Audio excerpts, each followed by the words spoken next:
Hello everyone, welcome to রোবটডা। আমি ফজলে আলাহি তন্ময় আছি আপনাদের সাথে। গত পর্বে আমরা আরডুইনো লজিক পিন সমূহকে কিভাবে প্রোগ্রাম করতে হয় সেই ব্যাপারে আলোচনা করেছিলাম। আজকের পর্বে আরডুইনো নিয়ে বিস্তারিত বলার আগে চলুন আমরা কিছু কম্পোনেন্ট সম্পর্কে জেনে নিই। আমরা যখন কোনো একটি প্রজেক্ট বানাই, সেই প্রজেক্টটি দুই ধরনের হতে পারে। এক, স্টেশনারি প্রজেক্ট অথবা দুই, মোবাইল প্রজেক্ট। স্টেশনারি প্রজেক্ট কোনগুলো? যেগুলো কিনা আমরা কোনো একটি জায়গায় পার্মানেন্টলি ইনস্টল করে থাকি বা স্থাপন করে থাকি। যেমন আমরা যদি বাসাবাড়ির টেম্পারেচার মাপতে চাই, কিংবা বাসাবাড়ির লাইট ফ্যানগুলো অটোমেশন সিস্টেমে আনতে চাই, কিংবা বাসাবাড়িতে যদি আমরা সিকিউরিটি স্থাপন করতে চাই, সেক্ষেত্রে প্রজেক্টগুলো কিন্তু স্টেশনারি প্রজেক্ট হবে, কারণ সেগুলো কোনো একটি ফিক্স জায়গায় স্থাপন করা হবে এবং সেগুলো পাওয়ার সাপ্লাই আমরা কিন্তু মেইন লাইনের উপর ডিপেন্ড করে থাকবো। কিন্তু আমরা যদি মোবাইল প্রজেক্ট বানাতে যাই বা অটোনোমাস প্রজেক্ট যদি বানাতে চাই, সেক্ষেত্রে মানে কিন্তু আমরা চাইলে মেইন পাওয়ার সাপ্লাই থেকে লাইন আনতে পারবো না। কেন? কারণ হচ্ছে মেইন সাপ্লাই থেকে যদি আমরা লাইন নিয়ে আসি, সেক্ষেত্রে যে তার টেনে নিয়ে আসতে হবে, সেই তার কিন্তু সবসময় রোবটের সাথে লাগানো থাকতে হবে এবং সেক্ষেত্রে রোবটের চলাফেরায় কিন্তু বাধার সৃষ্টি হতে পারে। সেক্ষেত্রে আমরা একটি জিনিসের উপর ভরসা করে থাকি, এটি হচ্ছে ব্যাটারি। আজকের পর্বে আমরা বিভিন্ন প্রকার ব্যাটারি এবং তাদের গুণাগুণ সম্পর্কে আলোচনা করব এবং আমরা কোন ধরনের ব্যাটারি কোন ধরনের প্রজেক্টে সবচেয়ে ভালোভাবে ইউটিলাইজ করতে পারি সে ব্যাপারে মোটামুটি একটু ধারণা পাবো ইনশাল্লাহ। চলুন আমরা প্রথমে জেনে নিই বাজারে কোন কোন ধরনের ব্যাটারিগুলো সবথেকে বেশি জনপ্রিয়। আমরা যদি ব্যাটারিগুলোকে দুই ভাগে ভাগ করতে চাই, সেক্ষেত্রে এক ভাগ হবে রিচার্জেবল ব্যাটারি আর এক ভাগ হবে নন রিচার্জেবল ব্যাটারি। নন রিচার্জেবল ব্যাটারির মধ্যে অ্যালকালাইন ব্যাটারিগুলো সবথেকে বেশি বাজারে প্রচলিত, যেগুলোর মধ্যে আমরা পাই triple A size battery, A size battery, C battery, অথবা আমরা যেটাকে খাঁটি বাংলায় টর্চ লাইটের ব্যাটারি বলে থাকি, অথবা 9 ভোল্টের অ্যালকালাইন ব্যাটারি, যেগুলো কিনা মোটামুটি কম দামের সকল প্রজেক্টে ব্যবহার করা হয়ে থাকে। আরেক ধরনের নন রিচার্জেবল ব্যাটারি আছে, যেটা আমরা বলি লিথিয়াম ব্যাটারি। এই ব্যাটারিটি নরমালি ঘড়িতে বা ছোটখাটো ডিভাইসে ব্যবহার করা হয়ে থাকে। রিচার্জেবল ব্যাটারির মধ্যে রয়েছে লিপো ব্যাটারি এবং লিথিয়াম আয়ন ব্যাটারি। লিপো ব্যাটারিগুলো সবথেকে বেশি রোবোটিক প্রজেক্টে ব্যবহার করা হয়ে থাকে এবং এগুলো তুমুল জনপ্রিয় এবং এগুলোর অনেক ধরনের ভেরিয়েশন পাওয়া যায়।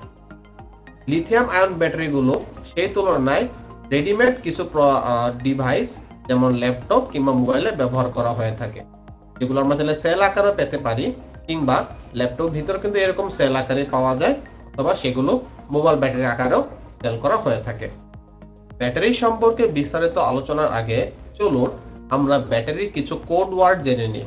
অর্থাৎ ব্যাটারি সম্পর্কে কিছু তথ্য দেওয়া থাকে যে কথাগুলোর মিনিং আমরা হয়তো অনেকেই বুঝতে পারি না। যেমন সেল। সেল জিনিসটা কি? সেল হচ্ছে একটি সিঙ্গেল ব্যাটারি ইউনিট, অর্থাৎ একটা নির্দিষ্ট ইউনিট যেটি কিনা ভোল্টেজ দিতে পারে তাকে বলা হয় সেল, এবং অনেকগুলো সেল মিলে কিন্তু একটি ব্যাটারি হয়। এবং বিভিন্ন প্রকার সেলের ধরন অনুযায়ী এদের যে নরমাল ভোল্টেজ বিভিন্ন ধরনের হতে পারে। যেমন যদি আমরা বলি নন রিচার্জেবল অ্যালকালাইন ব্যাটারি, যেগুলো ভোল্টেজ নরমালি হয় 1.5 ভোল্ট। লিথিয়াম যে ব্যাটারিগুলো রয়েছে সেগুলো ভোল্টেজ নরমালি 3 ভোল্ট। তারপর লিথিয়াম আয়ন যে ব্যাটারি সেলগুলো রয়েছে সেগুলো প্রত্যেক সেলের ভোল্টেজ নরমালি হয় 3.6 ভোল্ট। তারপর লিপো ব্যাটারি যেগুলো রয়েছে সেগুলো প্রত্যেক সেলের ভোল্টেজ নরমালি হয় 3.7 ভোল্ট, এবং 9 ভোল্ট অ্যালকালাইন ব্যাটারিগুলোর নরমাল ভোল্টেজ 9 ভোল্ট হয়ে থাকে। এভাবে কিন্তু আমরা চাইলে ব্যাটারির ভোল্টেজ বা সেলগুলো আন্দাজ করে নিই। ধরুন আপনাকে বলা হলো যে এটি হচ্ছে একটি 2 সেল ব্যাটারি, সেক্ষেত্রে আমরা আন্দাজ করে নিই দুটি সেল এখানে সিরিজে আছে, সেক্ষেত্রে একটি সেলের ভোল্টেজ যদি 3 ভোল্ট হয়, সেক্ষেত্রে দুটি সেলের ভোল্টেজ হবে 6 ভোল্ট, অর্থাৎ এটি একটি 6 ভোল্ট ব্যাটারি। আরেকটি পপুলার কনসেপ্ট হচ্ছে mAh, যেটির পূর্ণরূপ হচ্ছে মিলি অ্যাম্পিয়ার আওয়ার।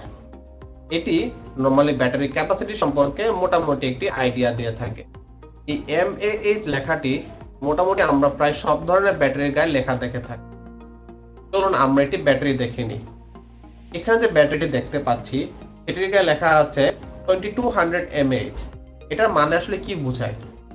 এই ব্যাটারি যদি আমরা কোনো একটা ডিভাইসে লাগাই এবং সেই ডিভাইস যদি নরমালি 1 অ্যাম্পিয়ার হারে তড়িৎ প্রবাহ চালাতে থাকে, তবে এই ব্যাটারি মোটামুটি 2 ঘন্টা সামান্য বেশি চার্জ দিতে পারবে।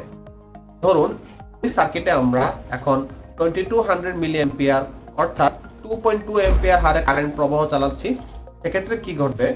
সেক্ষেত্রে এই ব্যাটারিটি মোটামুটি 1 ঘন্টা চার্জ দিতে সক্ষম হবে, যে কারণে লেখা হয়ে থাকে 2200 মিলি অ্যাম্পিয়ার আওয়ার।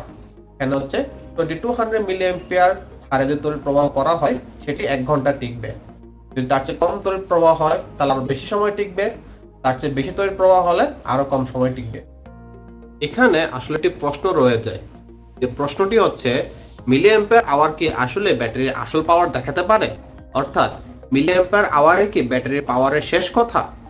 চলুন আমরা দুটি ব্যাটারি দেখে নিই। এখানে প্রথম ব্যাটারিতে হচ্ছে 2 সেল 5000 mAh এবং দ্বিতীয় ব্যাটারিটি হচ্ছে 4 সেল 5000 mAh।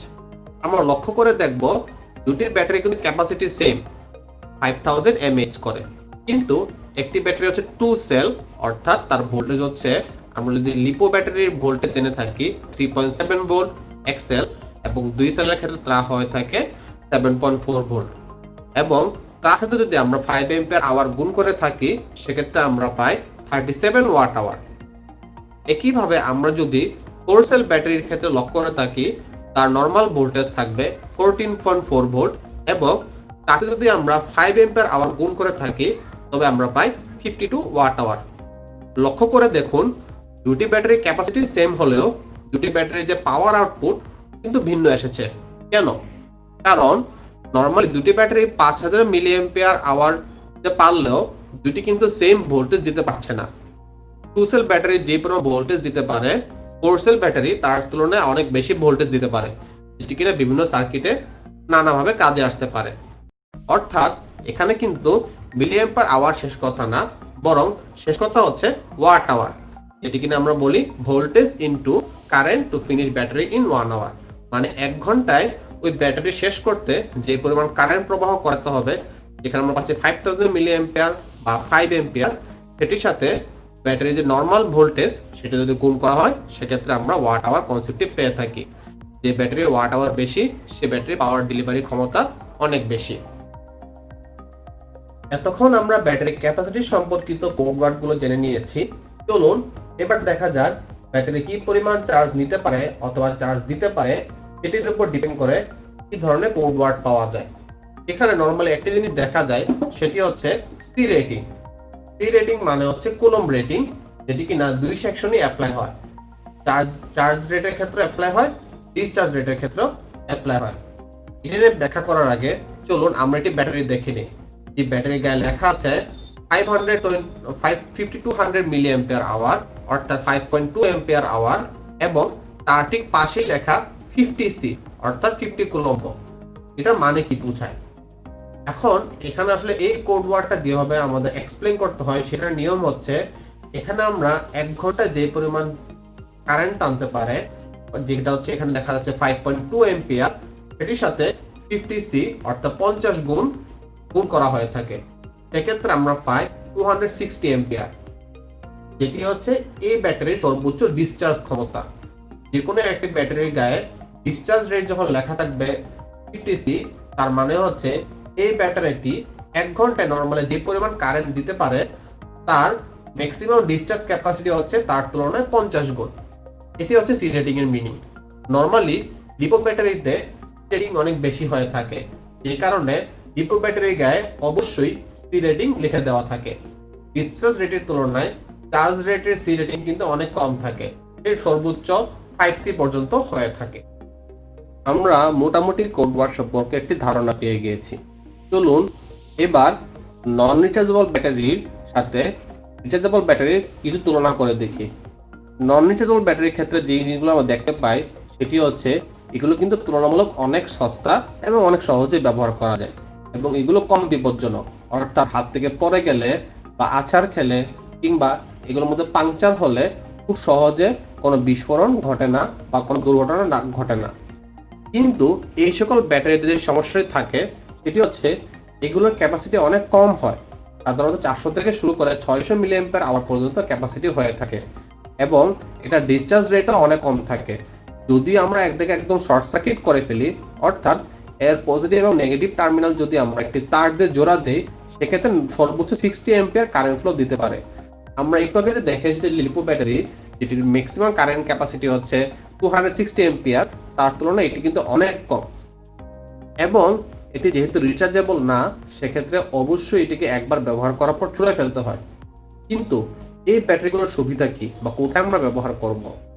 আমরা নর্মালি ছোটখাটো যেসব প্রজেক্টগুলো বানাই, যেগুলো সাধারণত লাইট কিংবা ছোটখাটো কিছু কম্পোনেন্ট চালাতে হয়, সেগুলোর ক্ষেত্রে এই ব্যাটারি ব্যবহার করা যায়, যেগুলোতে খুব বেশি কারেন্টের প্রয়োজন হয় না এবং খুব বেশি ব্যবহার করা হয় না।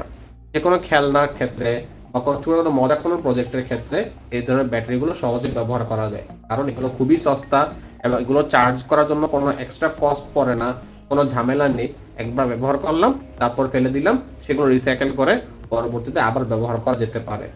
এই কারণে এই সকল 9 ভোল্টের ব্যাটারিগুলো নরমাল ছোটখাটো প্রজেক্টে খুব বেশি আকারে ব্যবহার করা হয়ে থাকে।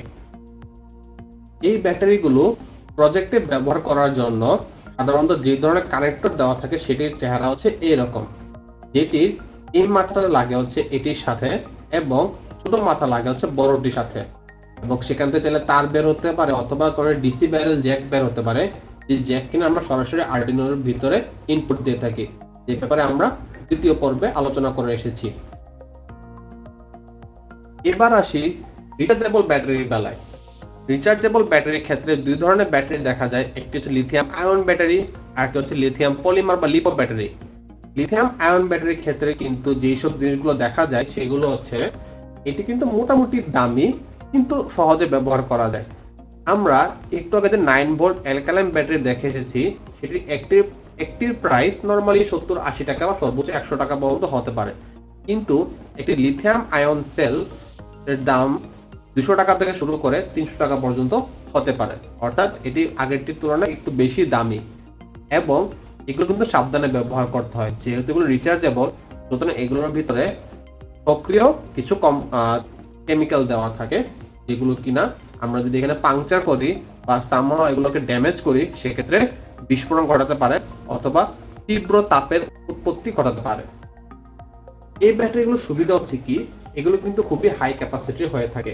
এক একটি সেল 2000 থেকে শুরু করে 3000 mAh পর্যন্ত ক্যাপাসিটি হয়ে থাকে, অর্থাৎ আমরা যে সকল প্রজেক্টে নরমালি ডাবল এ সাইজের ব্যাটারির বদলে এরকম লিথিয়াম আয়ন ব্যাটারি বসানো কেসিং সিস্টেম করে থাকি, সেক্ষেত্রে এগুলো কিন্তু দীর্ঘক্ষণ সেই প্রজেক্ট চালাতে সক্ষম হবে। সাধারণত এই ধরনের ব্যাটারিগুলো আমরা যেসব প্রজেক্টে মোটর ব্যবহার করা হয় বা এরকম কিছু হাই কারেন্ট কম্পোনেন্ট ব্যবহার করা হয়, সেগুলোতে এগুলো ব্যবহার করা হয়ে থাকে। এবং এই ব্যাটারির সবচেয়ে ভালো দিক হচ্ছে এই ব্যাটারিগুলো রিসাইকেবল এবং এগুলো নরমালি বেশি ওভার ডিসচার্জ করে ফেললে এত সহজে নষ্ট হয়ে যায় না, অর্থাৎ এগুলো একটু সহজে ব্যবহার করা যায়। এগুলো ব্যবহার করার জন্য আমরা চাইলে ব্যাটারি কেসিং বানাতে পারি অথবা এরকম একটি ব্যাটারি, অনেকগুলো ব্যাটারি জোড়া লাগানোর জন্য এক ধরনের খাপ পাওয়া যায়, সেগুলো ব্যবহার করতে পারি। এই ধরনের কেসিং ব্যবহার করলে সেখানে ব্যাটারির উপরে মাথাগুলো তার দিয়ে ঝালাই করে বা সোল্ডার করে কিংবা এগুলোকে ওয়েল্ডিং করে তারপর জোড়া লাগাতে হয়, তারপর সেটিকে ব্যবহার করতে হয়। এই ধরনের ব্যাটারিগুলো নরমালি আমরা বাজার থেকে কিনি না, কারণ হচ্ছে এই বাজারে যে এই ব্যাটারি যেগুলো পাওয়া যায় সেগুলো ম্যাক্সিমাম নকল হয়। ইভেন আমরা অনলাইন শপেও যেসব ব্যাটারিগুলো দেখে থাকি তার মধ্যে 80% ব্যাটারি নকল পড়ে, অর্থাৎ এগুলো গায়ে যে রেটিং লেখা থাকে ক্যাপাসিটির, এই ক্যাপাসিটি আমরা কখনোই পেয়ে থাকি না। আসল যে ব্যাটারিগুলো থাকে ব্র্যান্ডের, এই ব্যাটারিগুলোর দাম মোটামুটি অনেক বেশি হয়। সুতরাং আমরা তো ঝামেলা না গেলে যেটা করে থাকি সেটি হচ্ছে, আমার ল্যাপটপের পুরাতন ল্যাপটপের যে ব্যাটারিগুলো থাকে এটাকে আমরা খুলে নিয়ে সেটা প্লাস্টিক কেসিংটা যদি ভেঙে ফেলি, সেক্ষেত্রে ভিতরে দুই একটা ভালো সেল পাওয়া যেতেও পারে, সেক্ষেত্রে সেই সেলগুলো নিয়ে আমরা পুনরায় ব্যবহার করে থাকি। সবশেষে আমরা কথা বলবো লিপো ব্যাটারি নিয়ে।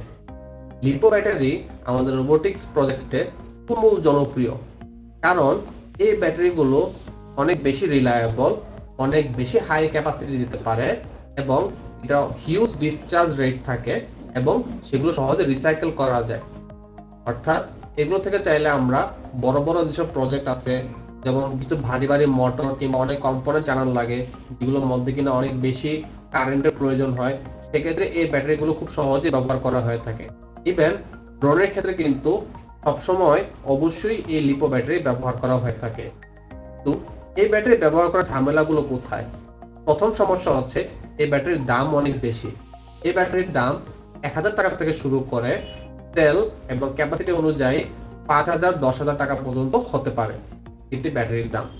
এবং শুধু এই ব্যাটারিগুলো কিনলেই হবে না, এই ব্যাটারির কানেক্টর কিন্তু কিনতে হয় এবং এই ব্যাটারির যে চার্জার সেটি কিন্তু আলাদা করে কিনতে হয়। এই ব্যাটারিগুলো ব্যবহারের ক্ষেত্রে কিছু সাবধানতা অবশ্যই অবলম্বন করতে হবে, যেগুলো হচ্ছে এগুলোর অপারেটিং ভোল্টেজ কিন্তু অবশ্যই 3 ভোল্ট থেকে শুরু করে 4.2 ভোল্ট পর্যন্ত প্রত্যেক সেলে। এখানে যদি এক্সেল ব্যবহার করা হয় সেক্ষেত্রে সর্বোচ্চ ভোল্টেজ 4.2 ভোল্ট হবে, 2 সেল ব্যবহার করলে সর্বোচ্চ ভোল্টেজ হবে 8.4 ভোল্ট, 3 সেল ব্যবহার করলে সর্বোচ্চ ভোল্টেজ হবে 12.6 ভোল্ট, 4 সেল ব্যবহার করলে সর্বোচ্চ ভোল্টেজ হবে 16.8 ভোল্ট, এভাবে চলতে থাকবে। এখন নরমাল আমরা যে ব্যাটারিগুলো যখন কিনি তখন সেগুলো কিন্তু ফুল চার্জ দেওয়া থাকে না, এগুলোর ভিতরে ক্যাপাসিটি ধরে রাখার জন্য 60 বা 70% ভোল্টেজ চার্জ করা থাকে। তো আমরা যখন সেই ব্যাটারিগুলো ইউজ করব সেক্ষেত্রে অবশ্যই এবং অবশ্যই প্রথমে চার্জ দিয়ে নিব, চার্জ দিয়ে এটাকে ফুল চার্জ করে নিয়ে তারপর সেই ব্যাটারিগুলো আমরা ব্যবহার করব। না হলে এই ব্যাটারিগুলো ফুল ক্যাপাসিটি কখনো দিতে পারবে না, বরং ব্যাটারির ক্ষতি হওয়ার সম্ভাবনা আছে। আরেকটি জায়গায় ক্ষতি হওয়ার সম্ভাবনা আছে, সেটি হচ্ছে যদি ওভার ডিসচার্জ করে ফেলা হয় বা খুব বেশি পরিমাণ চার্জ নষ্ট করে ফেলা হয়। নরমালি এই ব্যাটারির সবচেয়ে লোয়েস্ট ভোল্টেজ ধরা হয় 3 ভোল্ট, এর ক্যাপাসিটি 3 ভোল্ট পর্যন্ত গিয়ে শেষ। এর চেয়ে যদি ভোল্টেজ ড্রপ করানো হয় সেক্ষেত্রে সেগুলো কিন্তু ব্যাটারির ভিতরে কেমিক্যাল গুলোকে রিঅ্যাকশন করাতে থাকে এবং এমন একটি পর্যায়ে চলে যায় যে পর্যায় থেকে আর রিচার্জ করে ব্যাটারি থেকে ফেরত আনা যায় না, বরং চার্জ দিতে গেলে সেই ব্যাটারিগুলো বিস্ফোরণ ঘটাতে পারে। এই ব্যাটারিগুলো কিন্তু অত্যন্ত নাজুক এবং সাধারণত পাংচার কিংবা যদি একটু হাত থেকে পড়ে যায় সেক্ষেত্রে কিন্তু ব্যাটারির ভিতরকার কেমিক্যাল গুলো ড্যামেজ হতে পারে। এখন এখানে যে 3.3 ভোল্ট পর্যন্ত যে ডেঞ্জার লিমিট পার সেল, অর্থাৎ 2 সেলে 6 ভোল্ট, 3 সেলে হচ্ছে 9 ভোল্ট, 4 সেলে হচ্ছে 12 ভোল্ট, এরকম যে ডেঞ্জার লিমিট গুলো আছে, সেক্ষেত্রে আমরা উপায় অবলম্বন করতে পারি। তা হচ্ছে এরকম ভোল্টেজ বাজার কিংবা ভোল্ট মিটার, যেগুলো কিনা ব্যাটারির সাথে লাগানো থাকে।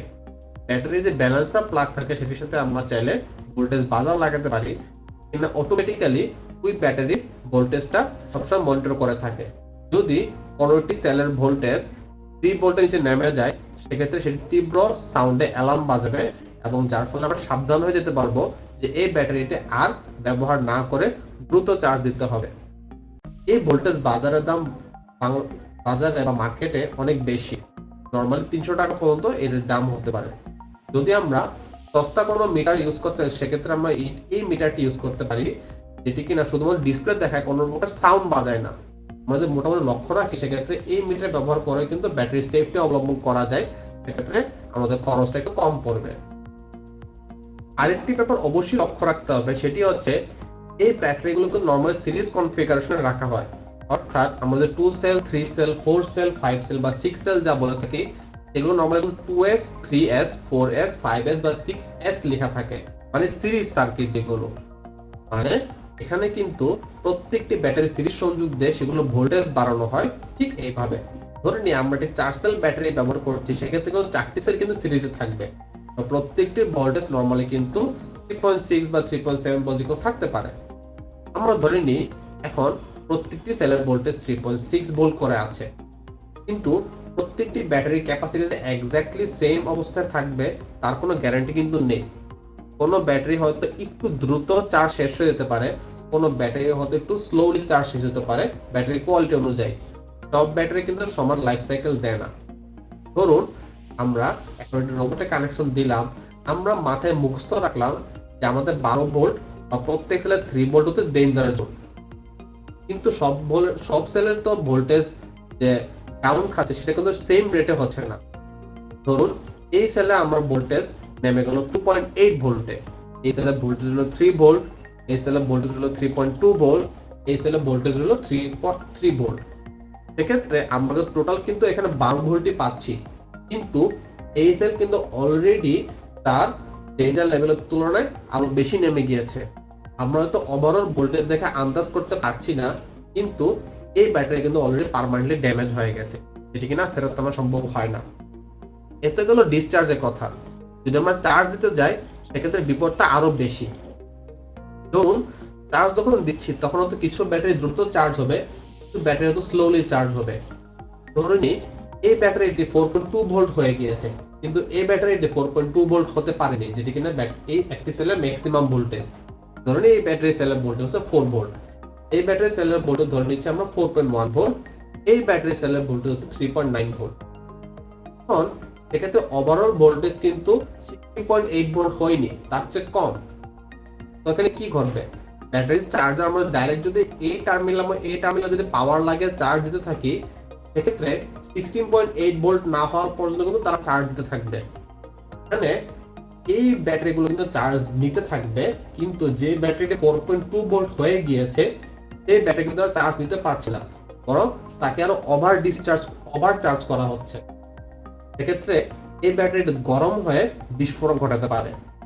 সুতরাং ব্যাটারি চার্জ দিতে গেলে বা ডিসচার্জ করতে গেলে অবশ্যই সেগুলো কন্টিনিউয়াসলি ব্যালেন্স করতে হবে, যাতে আরেকটি চার্জ বিনিময় করে বা একটা চার্জ দিয়ে বা নিয়ে সেগুলোকে প্রত্যেকটি সেলের যে নরমাল ভোল্টেজটা সবসময় একটা লেভেলে রাখতে হবে। এটি করার জন্য আমরা নরমালি ব্যালেন্স চার্জার ব্যবহার করে থাকি। ডিসচার্জের বেলায় আমরা নরমালি যে ভোল্টেজ বাজার দেখতে পাই সেই বাজার ব্যবহার করলে মোটামুটি প্রত্যেক সেলতে আলাদা আলাদা মনিটর করে থাকে। কিন্তু চার্জের বেলায় আমরা কিন্তু যেমন তেমন চার্জার দিয়ে ব্যাটারি লাগালে কিন্তু সেই ব্যাটারির ক্ষতির সম্ভাবনা আছে। এর চেয়ে বরং আমরা ব্যালেন্স চার্জার ব্যবহার করে থাকি। বাজারে দুই ধরনের চার্জার দেখতে পাওয়া যায়, একটা হচ্ছে মোটামুটি কম দামের, যেটা সর্বোচ্চ 3 সেল পর্যন্ত চার্জ দেওয়া সম্ভব। আরেকটি হচ্ছে এরকম একটু অ্যাডভান্স প্রোগ্রামিং যে চার্জার যেগুলো পাওয়া যায়, লিপোর ব্যালেন্স চার্জার, সেগুলো আমরা দেখতে পাই। এর চেয়ে ভালো ভালো চার্জার পাওয়া যায়, সেগুলো তো বাজারে নাও থাকতে পারে, কিন্তু অনলাইন শপে ইন্টারন্যাশনাল যে শপগুলোতে আছে সেগুলো দেখতে পাওয়া যায়। এই ধরনের চার্জারগুলো মোটামুটি সস্তা হয় ও সেগুলোর প্রাইস সর্বোচ্চ 800 টাকা পর্যন্ত বা 1000 টাকা পর্যন্ত হতে পারে। এই ধরনের চার্জার যেগুলো আছে সেগুলোর প্রাইস তুলনামূলক একটু বেশি হয়, 2000 টাকা থেকে শুরু করে আরো বেশি দামের চার্জার এগুলো হতে পারে। এই ধরনের চার্জারের সুবিধা হচ্ছে এগুলোর শেষ মাথায় সর্বোচ্চ 6 সেল পর্যন্ত ব্যালেন্স করা সম্ভব। মানে আমরা যে 6 সেল ব্যাটারি কিনে থাকি সেগুলো কিন্তু এই ব্যাটারিতে ব্যালেন্স করা সম্ভব না, বরং সেগুলো কিন্তু আরামসে এই চার্জার দিয়ে ব্যালেন্স করা সম্ভব। সুতরাং আমরা বুঝতেই পারছি আমরা যখন লিপো ব্যাটারি ব্যবহার করব সেই ব্যাটারিগুলো অনেক রিলায়েবল, অনেক ভালো ক্যাপাসিটি ধরতে পারে, অনেক ভালো কারেন্ট ফ্লো দিতে পারে। অর্থাৎ লিপো ব্যাটারি ব্যবহার করলে সেটি কিন্তু আমাদের প্রজেক্টের ওজন তুলনামূলক অন্যান্য ব্যাটারির তুলনায় কমিয়ে দিবে, কিন্তু সেটা পাওয়ার কিন্তু অনেক বাড়িয়ে দিবে। তো সেই ব্যাটারিগুলো সাবধানতা অবলম্বন করতে হবে এবং সেগুলো প্রপারলি ব্যালেন্স করে চার্জ দিতে হবে। অর্থাৎ যেমন ব্যাটারির খরচ যেমন আছে, ঠিক তেমনি একই সাথে সেখানে কিন্তু ব্যাটারি চার্জারেরও খরচ আছে। তো ওভারঅল কিন্তু প্রজেক্টের কস্ট বেড়ে যাবে। এই ছিল আমাদের আজকের পর্ব, যে পর্বে আমরা ব্যাটারি সম্পর্কে মোটামুটি একটা আলোচনা করেছি। আশা করি আমরা ব্যাটারি সম্পর্কে একটি মিনিমাম ধারণা আপনাদের দিতে পেরেছি। তারপরও কিছু কথা এক্সট্রা বলে রাখি, আমরা কোন ক্ষেত্রে কোন ধরনের ব্যাটারিগুলো ব্যবহার করব। আমরা আজকের আলোচনা থেকে বুঝতে পারলাম যে সকল প্রজেক্টে নরমালি কম পাওয়ারের দরকার হয় কিংবা কম খরচটা হচ্ছে আমাদের মূল উদ্দেশ্য বা টার্গেট, এক্ষেত্রে আমরা কিন্তু নরমাল নন রিচার্জেবল ব্যাটারি যেগুলো আছে অ্যালকালাইন ব্যাটারি 9 ভোল্টের সেগুলো ব্যবহার করতে পারি। কিন্তু যে সকল প্রজেক্টে অনেক হাই কারেন্টের দরকার বা অনেক বেশি পাওয়ার সাপ্লাই দরকার বা যে সকল প্রজেক্টের ওজনটা অনেক বেশি ম্যাটার করে, যেমন আমরা হয়তো একটা প্রজেক্টে 9 ভোল্টের ব্যাটারি লাগালাম, সেটির পাওয়ার কিন্তু বেশি হলো না, কিন্তু সেটি প্রজেক্টের ওজন একটু বাড়িয়ে দিল, কিন্তু সেই জায়গায় যদি আমরা একটা লিপো সেল ব্যবহার করতাম 4.2 ভোল্টে, সেই সেল কিন্তু সে তুলনায় অনেক পাতলা হতো কিন্তু অনেক বেশি চার্জ দিতে পারত, যেটাকে কিন্তু আমরা থিওরিটিক্যাল ভাষায় চার্জ ডেনসিটি বলে থাকি। সুতরাং এই সকল ব্যাটারিগুলো ব্যবহার করলে কিন্তু আমাদের প্রজেক্টের ওজনটা তুলনামূলক অন্যান্য ব্যাটারির তুলনায় কম হবে, পাওয়ার বেশি পাবে এবং সেগুলো সহজেই আবার রিচার্জ করে ব্যবহার করা যাবে। যে সকল প্রজেক্টে এরকম সিস্টেম থাকা জরুরি যে ব্যাটারি খোলার কোনো অপশন নেই বা ব্যাটারি থেকে অনেক বেশি পরিমাণ পাওয়ার ডেলিভারির দরকার হয় এবং যে হাতে টাকা পয়সা থাকে, সেক্ষেত্রে আমি সাজেস্ট করব অবশ্যই আপনার লিপো ব্যাটারি কিনে থাকবে, কারণ সেই ব্যাটারিগুলো হয়তো এককালীন খরচ আপনাদের পড়বে, কিন্তু সেই ব্যাটারিগুলো আজীবন চার্জ দিতে যেতে পারবেন এবং লং টার্মে আপনাদের কিন্তু কস্টটা অনেক কমে আসবে। এই ছিল আমাদের আজকের ভিডিও। যদি আপনাদের ভালো লেগে থাকে তবে লাইক এবং সাবস্ক্রাইব করে আমাদের সাথেই থাকবেন এবং সামনে এরকম আরো ভিডিও পেতে আমাদের সাথেই থাকবেন ইনশাআল্লাহ। ধন্যবাদ সবাইকে।